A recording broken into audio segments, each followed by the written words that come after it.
Word on the street is you want to get to know me a little bit better. So if you want all the tea on Dr. Nortey, stay tuned.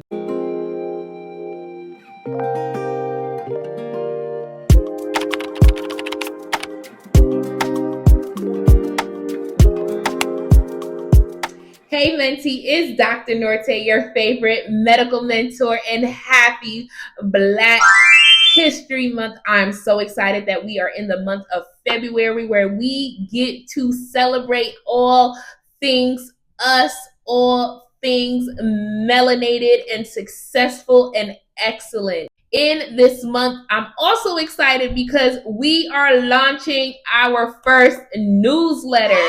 So down in the comment box, I want you to go ahead, pause this video right now and sign up so that you will be in the know about everything MKM mentoring, scholarship, conferences, and so much more. I'll wait. Go ahead. Do it right now. So I know that a lot of you are new to this channel. So I wanted to make a video so that you guys could get to know me a little bit better, because here we are all a fam. In the club, we all fam. We're going to start off with the basics and then jump into some other questions. So if you're ready, here we go. So I am from the big NY. Yes, I am from New York. I was born in the Bronx. I lived there for a few years, but then my family moved up to Rockland County, New York. So I'm truly a suburban girl from New York, and I love it, okay? But deep, deep, deep down in my heart, I am truly a Ghanaian. My family is from Ghana, West Africa. Shout out to all of my Ghanaians. My family is from Accra, Ghana specifically. So we are from the capital. My family is Ghana. Gagnon, you already know it's heavy. For undergrad, I went to the Ivies of New York State schools. I went to Binghamton University, which is in upstate New York. While I was there, I got a major in biological sciences. I was also involved in so many different extracurricular activities. I was an RA while I was on campus. I was also a part of Charles Drew Pre-Health Society. I was educational coordinator. I was president in 2012, spring 2012 to be exact.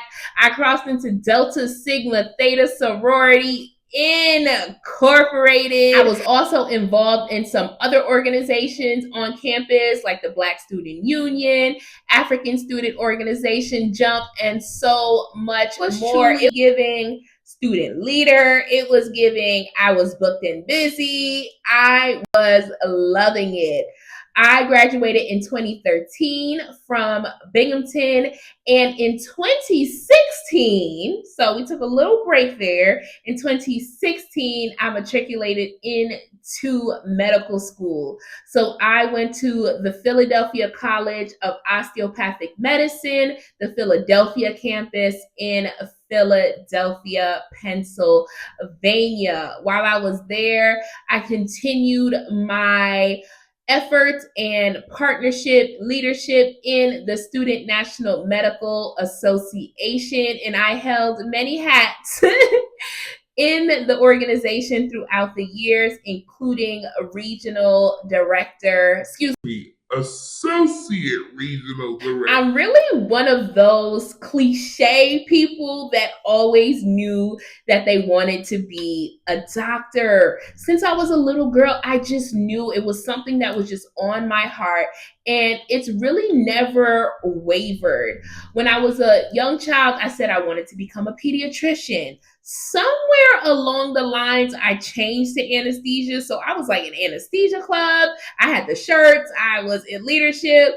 But third year, I came back to my first true love, which was pediatrics.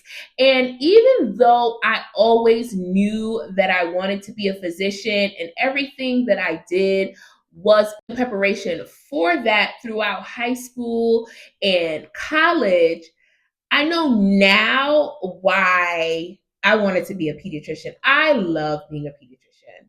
I love taking care of children. Children are so resilient. I'm able to be myself at work because if you don't know, I'm a big kid. So I love to have fun and I'm able to have fun with my patients. I love my babies, so my newborns, and I get to speak with new parents and really guide them through that process. But then I love my big babies, my teenagers. And we talk about, high school, boys, girls, all the things in between. They tell me about their college applications, the sports that they're involved in. Like, I'm really involved in their care, not just as their pediatrician, but as someone that's kind of ingrained into their family and a role model for them. I remember being in residency, and I walked into the room and the girl had just moved from Kansas or somewhere Midwest, and her eyes were so big when she saw me walk into the room, and her mom said she's never seen a Black doctor. And that made my heart smile so hard. So it's those things that I truly look back at, and the experiences that I have every day with my patients when it's difficult. Being a doctor isn't easy, but when you get into the room and kids are just being kids, they make it so much more enjoyable. Like many of you, I was bright eyed and bushy tailed as a pre-medical student. I wanted to go to high school, go to college, go directly to medical school, but the process humbled me. I had to take my MCAT 3 times. The second time that I took my MCAT, I did the entire test, and then at the end, I avoided it. Yeah. So when I took it for the third time, I got a score that I was okay with, but I never got my magic number that I really wanted. And I still had to take that leap of faith and apply to medical school. And even in that period, the same year that I applied to medical school, I also applied to other programs, but I ended up getting rejected from all the other programs and got accepted into medical school. So I had challenges, but it was still destined to be. While I was in medical school, one of the coolest things that I did was co-found an organization called Doctors Redefining Limits, DRL, where we traveled to Ghana, West Africa to teach osteopathic medicine to middle and high school students. So that year, we created our own original curriculum and taught osteopathic medicine to over 500 students in Kumasi. It was amazing. We also got the opportunity to shadow in one of the teaching hospitals in Accra, Korlebu Teaching Hospital. And we also got to do things that tourists would do. So we went to the castle. We were just immersed in the culture. I was really excited because I was able to share my culture and my home with my classmates. It was really a beautiful experience over those 2 weeks that we were in Ghana, and even the weeks leading up to it, because we had to prepare, we had to communicate. It really developed my leadership skills. So on this channel, I told you we are going to have fun. So of course, I like to do fun things. I'm really an adventurous girly. So anything that is high energy, I am down for. ATVs, jet skis, skydiving. I'm here for it all. Amusement parks are my jam. I love roller coasters. I love shopping. I love makeup. I love traveling, of course. Get me on a vacation now. I also love to eat. Okay, who doesn't love to eat? I know you love to eat probably too.